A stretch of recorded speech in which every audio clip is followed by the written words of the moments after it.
బూందీ చేశానండి. బూందీతోని 2 రెసిపీస్ అయితే చేశాను. ఒకటి వచ్చేసి స్వీట్ బూందీ, ఇది వచ్చేసి షుగర్ సిరప్లో వేసాను.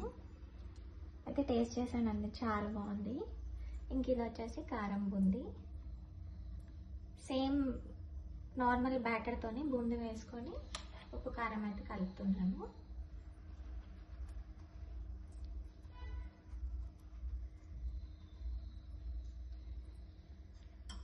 కరివేపాకు అలా వేసుకుంటే కొంచెం కలర్ఫుల్గా ఉంటుంది. ఇది స్వీట్ది కూడా చాలా బాగుంది టేస్ట్.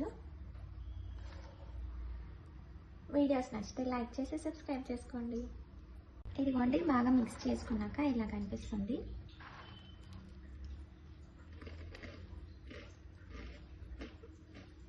నేను ఏదో టైంపాస్గా చేశాను. దీంట్లో కరివేపాకు వేసుకుంటే బాగుంటుంది, దాంట్లో డ్రై ఫ్రూట్స్ వేసుకుంటే బాగుంటుంది. బాగున్నాయి.